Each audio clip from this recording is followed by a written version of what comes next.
The fog rolled low over the forest outside Cedar Hollow, Oregon, curling between the redwoods like smoke from a dream that refused to die. The town had always whispered about the woods, the cold glade beyond the river, where time felt wrong, where the air carried a pulse, as if something beneath the moss was waiting to breathe again. Clara Hayes had never believed in those stories. She was 26, a biologist doing independent field research for a conservation project, and superstition was just folklore to her, the way small towns embroidered their boredom into myth. That morning, the air smelled of rain and cedar, and she loved the solitude. The forest was her escape from Portland's noise, from her failed engagement, from everything she hadn't yet forgiven herself for. The rain had just stopped, leaving the world slick and silent. Her boots sank into soft mud as she followed her GPS deeper into the northern grove. That's when she noticed it, the smell. Not the damp earth or pine she expected, but something alive, raw, ancient. It struck her like a pulse through her bloodstream. Warm amber, wild musk, and storm-soaked fur. It didn't make sense. It was animal, but not quite. Instinctively, she turned, scanning the trees. "Hello." Her voice came out thin, unsure. Only the wind answered, carrying the scent closer. It wrapped around her like invisible hands, threading through her hair, pressing against her throat. It wasn't frightening. It was intoxicating. She followed it. The forest grew darker as she pushed through ferns taller than her shoulders. She found a slope she didn't remember from her map, half hidden under tangled roots. Her flashlight beam slid over stone, carved stone, something old, half swallowed by moss. A burial chamber? No. It looked more like an altar, circular, bound with vines and symbols etched in a language she couldn't place. And in the center of it lay a figure. At first she thought it was a statue, a man-shaped relic turned to stone. But the closer she stepped, the more impossible it became. His skin wasn't stone. It was pale and perfect, like marble kissed by moonlight. His chest was bare, marked with deep scars that had long healed, his hair black as the soil beneath him. His body was massive, wrong for any century she knew, powerful, leonine, like something sculpted to fight gods. She felt her heartbeat stumble. Her breath came fast. The scent was strongest here, that same dark, feral perfume pouring off him as if his skin exhaled the forest itself. Then, impossibly, his fingers twitched. She froze. A faint crack echoed, the sound of bone or earth shifting. Then his chest rose once, sharply, as if the first breath after drowning. The air around her seemed to tighten. His eyes opened. They were gold. Not brown, not amber, but pure molten gold, flickering with light that shouldn't exist in daylight. His gaze locked on her, wild and disoriented, and something deep inside her, some ancient part of her, recognized him before her mind did. He sat up with a low, guttural sound that vibrated through the clearing. Clara stumbled back, clutching her backpack like a shield. "WH, who are you?" His voice came out rough, deep, accented with something old. "Who wakes me?" She couldn't speak. Every rational thought crumbled under that gaze. His eyes darted over the trees, the sky, the strange glow of her flashlight. He looked lost, like a man pulled from another century. "Where's this?" he demanded, his voice trembling between confusion and command. "This is Oregon," she managed, her throat dry. "Cedar Hollow. You shouldn't be here. Are you hurt?" He stared at her, as if her words were water he couldn't quite swallow. His expression softened slightly, like a storm reining itself in. Then he inhaled again, sharply. "You," he whispered. "You're sent." Clara's stomach twisted. He rose to his feet, impossibly tall, the movement predatory yet graceful. The air around him seemed to hum, vibrating with unseen power. She could feel it, the pull, the heat radiating off his body. "What are you talking about?" she asked, stepping back. His eyes darkened, his voice a low growl. "You woke me." Then the wind shifted, carrying her scent toward him. He closed his eyes, his jaw tightening as if fighting some inner war. For a long moment, the world went still, only the drip of rain from leaves and the slow exhale of the earth beneath them. Finally, he spoke again, quieter. "I have slept 100 years. I dreamed of the scent that would free me. Yours." Her heart hammered, That's impossible. He looked down at his hands, at the scars crossing his chest, then back at her. Do not run, he said. You would not make it far. Her breath caught, not from fear, but from the strange truth in his tone. He stepped closer, and she could feel the energy rolling off him. Not human, not animal, but something older, wrapped in centuries of silence. His gaze softened slightly. You have no idea what you've done. Before she could reply, a sound tore through the forest, a distant howl, low and echoing, vibrating through the earth. It was answered by another, closer this time. The man's head snapped toward the sound. His muscles tensed. They found me, he muttered. Who? Clara asked, but before he could answer, he moved, impossibly fast, grabbing her hand and pulling her toward the slope. His touch burned like fire. Run, he said. Now. Branches whipped against her face as they crashed through the undergrowth. She didn't know why she obeyed him, only that every instinct screamed that she must. The howls grew louder, more of them, circling. They reached a clearing where her truck was parked at the edge of the trail. She tried to pull free. Wait, I don't even know your name. He turned to her, his chest heaving, his eyes glowing faintly under the dying light.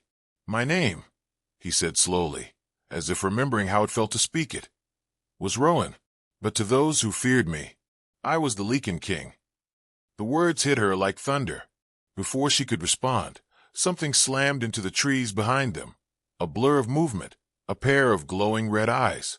Rowan spun, his body twisting, his expression transforming into something feral and majestic all at once. Get in the truck, he growled. What about? Go. She stumbled inside, slamming the door just as a dark shape burst from the tree line. Through the windshield, she saw claws flash, teeth glint, and Rowan, the man who had just woken from a century's sleep shift. His body rippled, bones cracking, tendons snapping. It wasn't a scream but a roar, primal and echoing. His skin split and dark forspilled from beneath, his golden eyes burning brighter than the headlights. And then he was gone into the dark, colliding with the creature that had come for him. The sound of the fight was monstrous, growls, snapping jaws, the tearing of flesh and earth. Clara sat frozen, trembling, tears mixing with rain on her cheeks. Then silence. When she dared to look, he was standing there again, human once more, blood streaking his skin, breathing hard. His eyes met hers through the cracked glass. He stepped closer, voice low, steady. You can go back to town now. They'll come for you too. Who will? He held her gaze, something unreadable behind his golden eyes. The ones who wanted me dead. The ones who know you're sent now. The rain began again, soft but relentless, washing the blood from his hands as lightning flashed through the forest. And though every part of Clara wanted to run, she couldn't move, because somehow, in the middle of that storm, she already knew. This wasn't the beginning of danger. It was the beginning of fate. Rain lashed against the windshield as Clara drove deeper into the backroads of Cedar Hollow, her hands trembling on the steering wheel. The forest blurred into streaks of green and gray. Beside her, Rowan sat silent, his wet hair dripping onto his bare shoulders, a thread of dried blood tracing down his neck. He hadn't spoken since they'd fled the clearing. Every few seconds, Clara's eyes darted toward him, the impossible man she'd found sleeping beneath the earth, the creature who had torn through another beast like it was made of air. His presence filled the small truck cabin like a storm that refused to end. You should have left me there, he said finally, voice deep, rough as gravel. I couldn't just leave you, she replied, forcing calm. You were hurt. He turned to her, those golden eyes glinting faintly in the dim light. You don't understand what I am, what you've woken. Then tell me. Rowan looked out the rain-streaked window, the forest flashing past. His jaw tightened. 100 years ago, I was king of the Lycans. A curse put me to sleep, one bound by scent and blood. Only the one whose soul matched mine could wake me. His gaze flicked back to her. And now, because of you, they know I'm alive. Who's they? The ones who betrayed me. The ones who hunt what's left of my kind. She gripped the wheel tighter. So I'm supposed to believe I just accidentally woke a werewolf king. Lycan, he corrected quietly. Not wolf. Not man. Both. Cursed to hunger for what can't be tamed. Lightning flashed, illuminating his face, the sharp lines, the scars, the haunted intensity. For a moment, he looked less like a myth and more like grief itself, wrapped in muscle and memory. Clara swallowed hard. You said you dreamed of me. How is that possible? He hesitated, then turned toward her. When they sealed me beneath the altar, they bound my soul to a mark, a promise. I saw you in the dark. Your face. Your scent. It pulled me back. Her heart stuttered. You make it sound like fate. He leaned closer, his voice low. You think fate asks permission? The air between them thickened. The scent of him, rain, forest, something ancient, filled her lungs, making it hard to think. She tore her gaze from his and focused on the road. They drove until the trees thinned and the neon flicker of a motel sign appeared through the mist. Blue Pines Lodge. The place looked forgotten by time. A dozen rooms, a crooked vacancy sign, and a vending machine glowing weakly under the awning. Clara parked the truck and shut off the engine. We can hide here until morning. Rowan studied the building, nostrils flaring. Humans. Yeah, that's kind of the point. He didn't like it, but he followed her out. The rain soaked his jeans, which, she realized, were torn in ways that didn't look manufactured. She grabbed a blanket from the back seat and threw it over his shoulders. You need to blend in, she muttered. He looked down at the blanket, bemused. Your people call this camouflage. Despite herself, she almost laughed. You'll pass for eccentric. Inside the motel, the clerk barely looked up from his phone. A middle-aged man with glasses and a tired voice. He slid a key across the counter. Cash only. Storm knocked out the card reader. Clara paid and led Rowan to the room at the end of the corridor. It smelled faintly of mildew and cheap soap, but it was dry. She locked the door behind them. Rowan paced like a caged animal, scanning corners, windows, exits. You don't have to guard the place, she said. We're safe. He stopped, his gaze dark. Safety is a word the hunted use to lie to themselves. Clara sank onto the edge of the bed, running a hand through her damp hair. Then tell me the truth, Rowan. What happens now? He crouched in front of her, his voice low, almost reverent. Now I protect you, because if they catch your scent, they'll use you to control me. Her breath caught. Control you. They can't kill what was born under the blood moon, but they can bind it. His golden eyes locked onto hers. You woke me. You are the bond. Silence settled heavy between them. The air buzzed with something neither of them dared name. Outside, the storm howled. Thunder rolled over the hills, rattling the thin motel windows. Rowan's gaze drifted to the rain again. They'll come tonight, he murmured. Her pulse spiked. What here? He nodded slowly. They can smell me across miles. The wind will bring them. She stood, panic rising. Then we should leave. He caught her wrist, gentle but unyielding. No. If we run, they'll track you. We stay until dawn. Clara's heartbeat drummed in her ears. And if they find us? He looked at her for a long moment, then said, Then they'll learn what kind of king I was. The way he said it, calm, fatal, absolute, sent a chill through her. She turned away, hugging her arms. This is insane. I don't even know you. You know enough, he said quietly. Your body does. Her eyes snapped back to him. Don't say that. He stepped closer, the distance between them shrinking like air being pulled from the room. You felt it, the moment our eyes met. I felt fear. He smiled faintly, but there was no arrogance in it, only sorrow. Fear and fate smell the same. She wanted to argue, but the words wouldn't come. His nearness was disarming, every breath of his stirring something deep in her chest. She could hear his heartbeat, slow, steady, powerful, and the strange truth of it terrified her. Then, outside, a branch snapped. Rowan's head turned sharply toward the sound. His eyes ignited, that golden flare burning again. He moved to the window, parting the curtain an inch. What is it? She whispered. He didn't answer. His nostrils flared. 3 of them. Wolves, but not my kind. Hunters in borrowed skin. Clara's throat went dry. "We have to." He raised a hand to silence her. "Stay behind me." She barely had time to process the command before the first shape hit the door, with splintering inward, claws flashing. Rowan moved faster than sight, slamming the creature back into the hallway with a roar that shook the walls. The next few moments blurred into chaos, claws, blood, the sound of bone breaking. Clara crawled behind the bed, heart hammering, watching as Rowan tore through them like shadow and flame. He was not man or monster. He was both, beautiful and horrifying. When the last body hit the floor, silence fell. Rowan stood panting, blood on his chest, the golden fire fading from his eyes. Slowly, he turned toward her. "Are you hurt?" She shook her head, trembling. He crouched beside her, and for a moment, the world outside ceased to exist. His hand brushed her cheek, wiping away a streak of dirt. His touch was warm, impossibly gentle.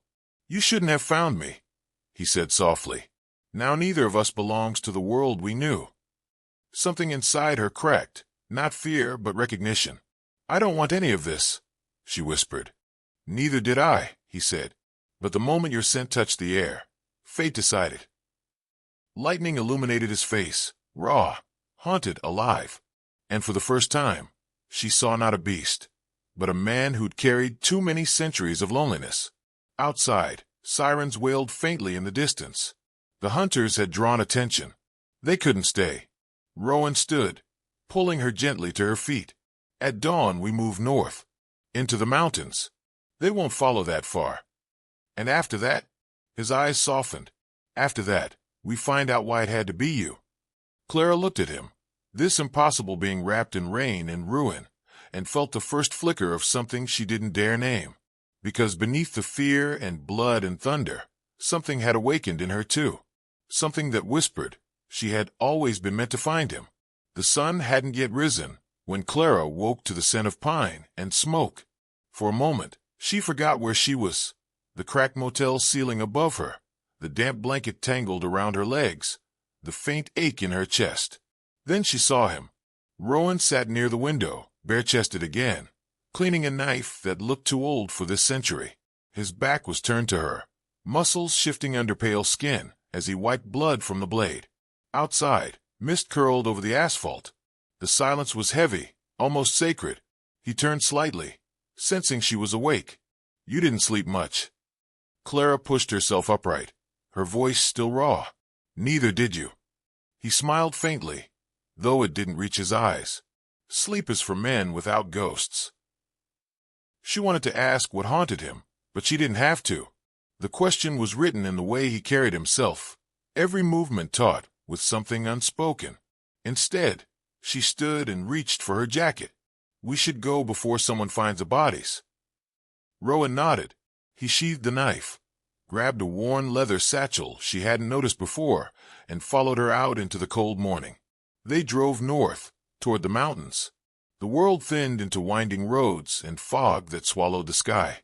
The farther they went, the quieter it became. No towns, no headlights, just endless trees pressing in from both sides.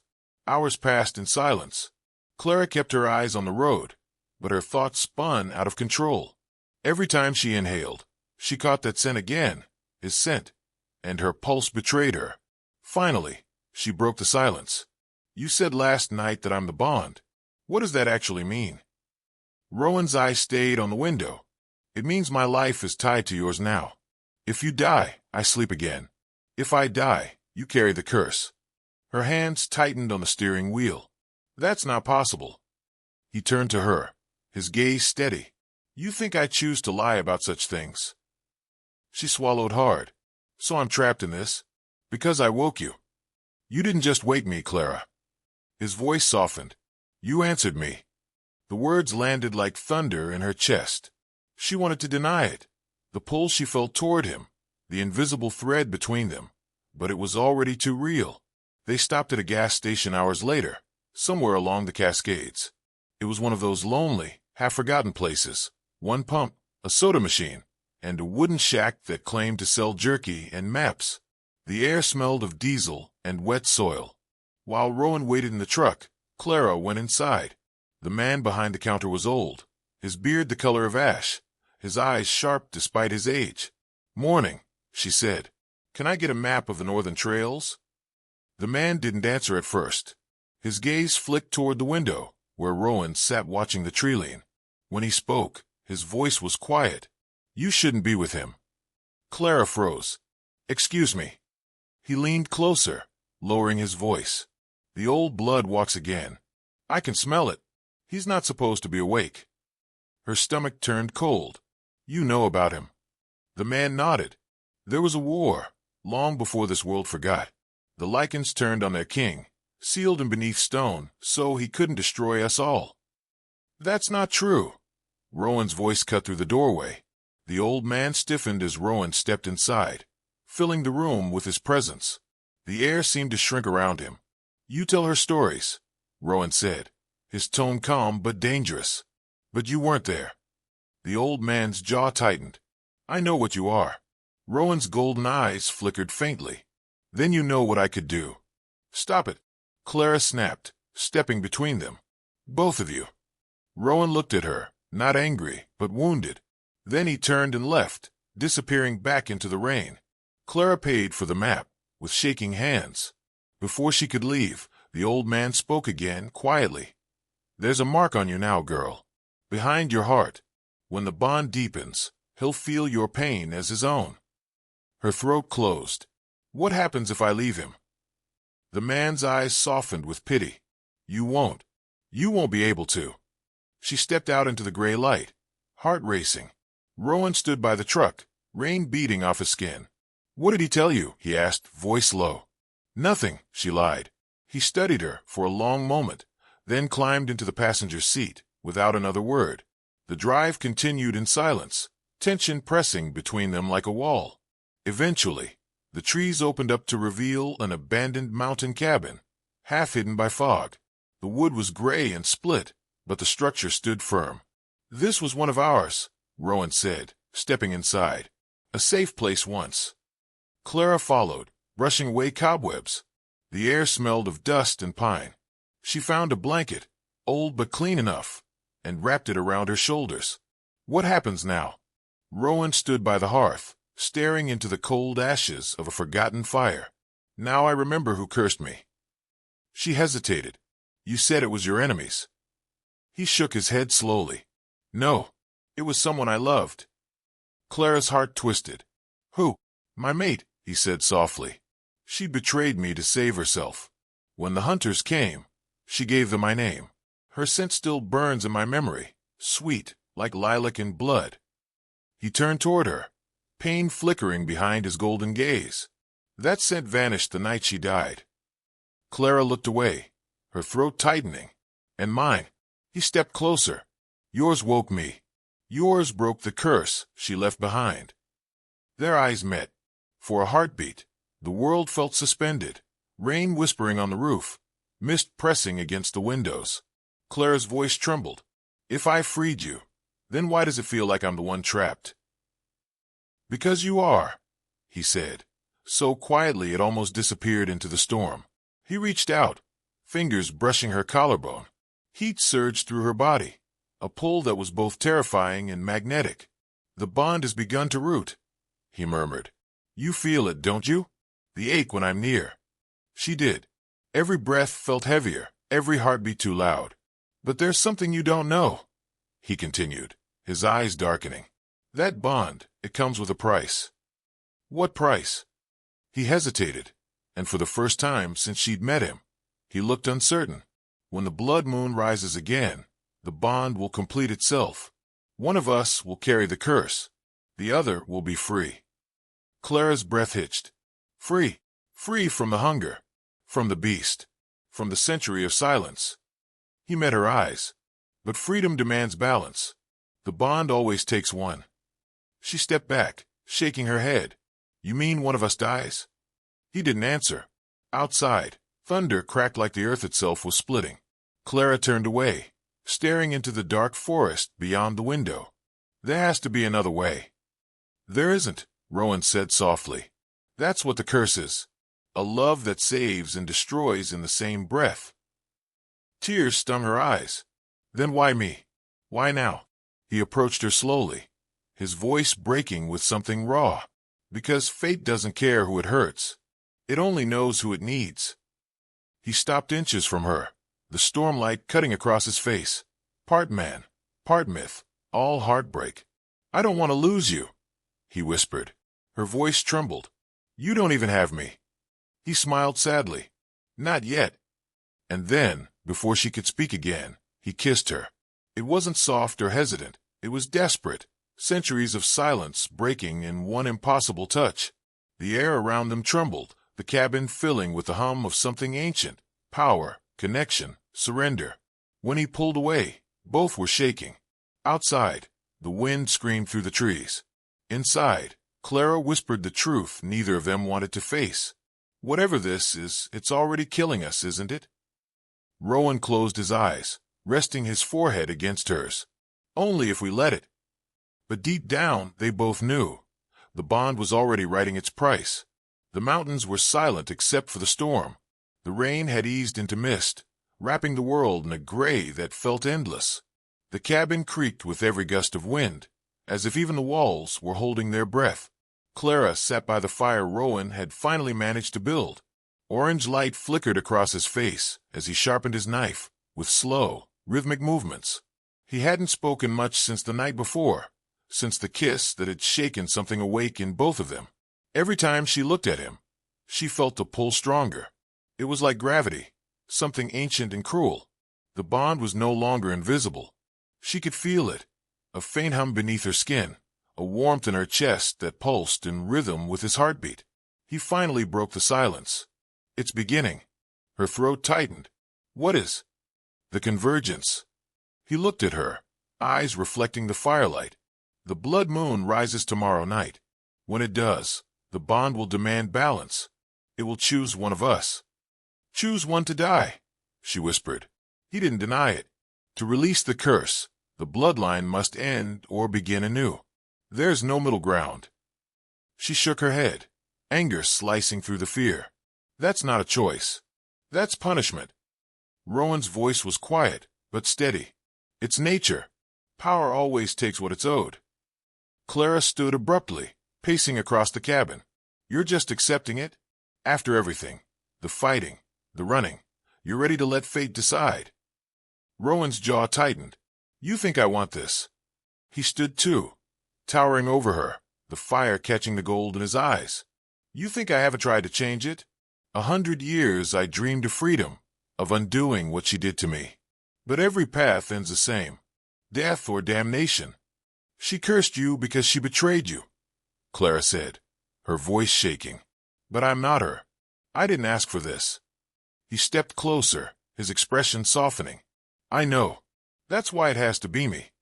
She froze. What? When the moon rises, I'll end it. The curse will take me, not you. Her breath caught. No, you can't. I can. His tone was final. You freed me, Clara. That should mean something.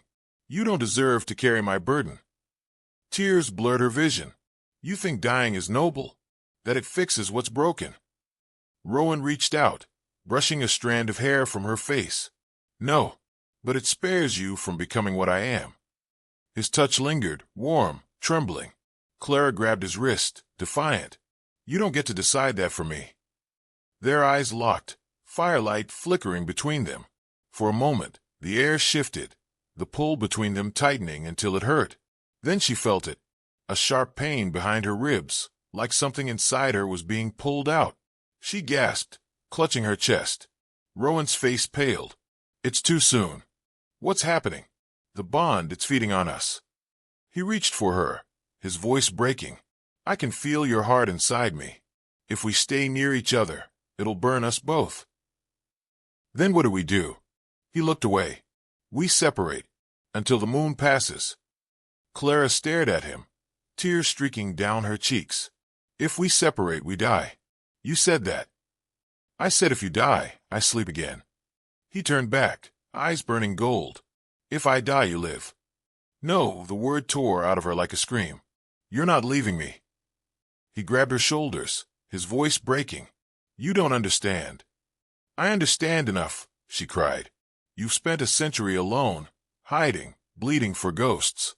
You think your death would make me free? It would destroy me." For a long moment, neither spoke. Rain whispered against the roof. The fire hissed. Then Rowan's voice dropped to a whisper. "You're making it harder than it needs to be." "Good," she said, her voice trembling. "Then you'll remember what it felt like to be loved when you try to throw it away." He flinched, the word loved cutting deeper than any blade. Before he could answer, a sound split the night, a howl, closer than before. Then another. Rowan's head snapped toward the window. "They found us." He moved instantly, grabbing his knife, his body shifting into something primal, his movements fluid and fast. "There's a back door. Take the truck and go." "I'm not leaving you." "You have to." He turned, eyes glowing brighter now, gold swirling with black. "If they take you, they win. They'll use your blood to bind me again." The door shattered before she could answer. 3 figures burst through the frame, human in shape, but wrong. Their eyes gleamed silver, their mouths curling into smiles that were all teeth. Hunters, but cursed themselves. Rowan met them head-on. The cabin exploded into chaos, with splintering, growls echoing, blood hitting the walls. Clara ducked under a beam, reaching for the gun she'd found in the truck earlier. "Rowan!" she shouted. He turned just in time to see one of the hunters raise a blade glowing crimson. The blade struck his side, slicing through flesh and muscle. He roared, grabbed the attacker, and snapped his neck in one motion. Clara fired, once, twice, until the second body fell. Then silence. Rowan stumbled, blood pouring from his side. Clara rushed to him, pressing her hands against the wound. "Hold on. Stay with me." His hand came up, curling weakly around her wrist. "The bond, it's too strong now. My strength, it's feeding into you." She shook her head, tears falling. "Then let it. I don't care." He smiled faintly, even as pain carved across his face. "Stubborn, like the woman who cursed me." "Don't," she whispered. "Don't compare me to her." He touched her cheek, leaving a streak of blood. "You're not her. That's why it hurts more." Outside, the sky began to bleed red, the early sign of the blood moon rising. Rowan's breathing grew shallow. "When the moon breaks the clouds, the curse will choose. If you stay near me, it'll take you instead." Clara shook her head violently. "No, we end it together." "You don't understand. The curse doesn't care about together." She leaned in, her voice fierce through tears. "Then we'll make it care." Rowan's eyes softened, that wild golden fire dimming to something human. "Clara," she pressed her forehead against his, her words trembling. "You spent a century waiting for someone who would find you. Now you have me. You're not dying alone." Lightning flashed, turning the room white. And then, a sound deeper than thunder, a pulse from the sky itself. The blood moon had risen. The air thickened, vibrating with unseen power. The mark behind Clara's heart burned. Rowan's eyes went gold-white, light spilling from them as he gasped. "No," she cried, clutching him. "Don't fight it alone." He pushed her away, stumbling to his feet. "Run." "I won't." The bond snapped like a whip, a surge of light connecting them, lifting the dust from the floor. The world blurred. She could see flashes of his memories. A throne in moonlight, a betrayal under silver trees, a woman's scream as chains sealed his fate. Then her own face, her scent, his dream of her through a century of darkness. The pain was unbearable. She screamed. He did too. Then silence. The fire went out. The wind stopped. The red glow outside flickered like dying embers. Clara fell to her knees. Rowan stood before her, trembling, the wound on his side gone, healed. But his eyes, they were no longer gold. They were human. He looked down at her, his voice barely a whisper. It chose. Clara's heart froze. "What? You live," he said softly. "I'm free." "But," he smiled faintly, sorrow dark as the night itself. "It should have been me, Clara. I wanted you to have your life back." He reached for her, then vanished.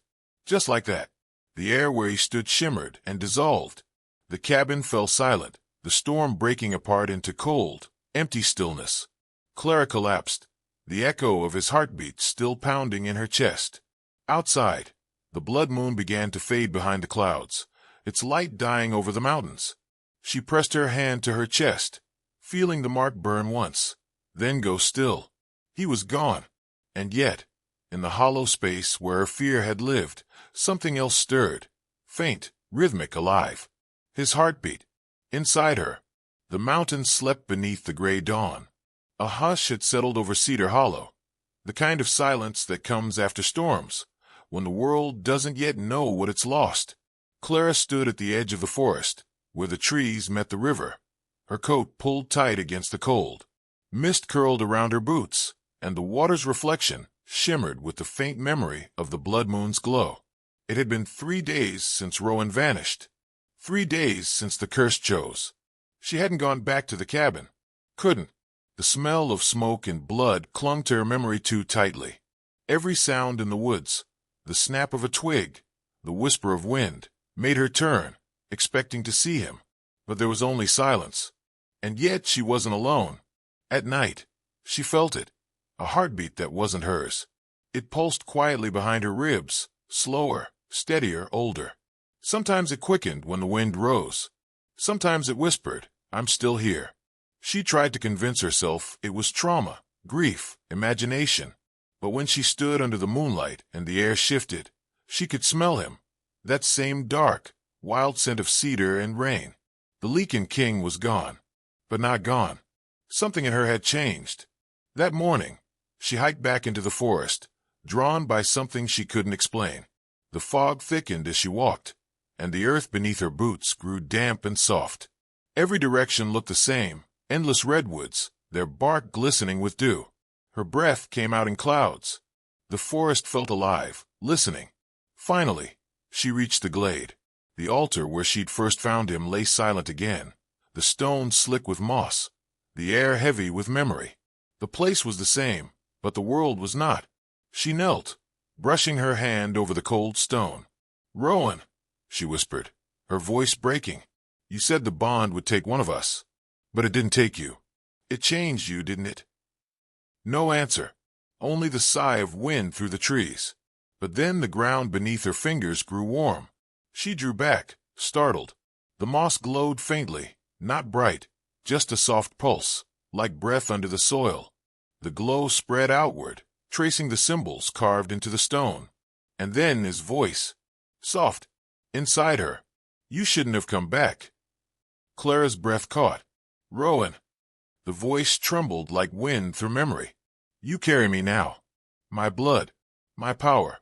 You are the last of the old line, the one the curse chose to keep."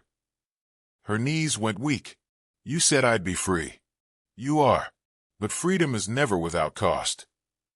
She pressed her palm to her chest. The heartbeat inside her quickened. "I don't understand. Where are you?" "Between worlds. The curse couldn't kill me. Only bind me in another form. As long as your heart beats, I exist. Every breath you take feeds what I was." Tears welled in her eyes. "Then come back. Take it. Take whatever you need." "No," his voice grew gentler. "If I return, you die. The bond inverted itself to spare you. My power lives through you now." She shook her head, tears spilling down her cheeks. "I don't want your power, Rowan. I want you."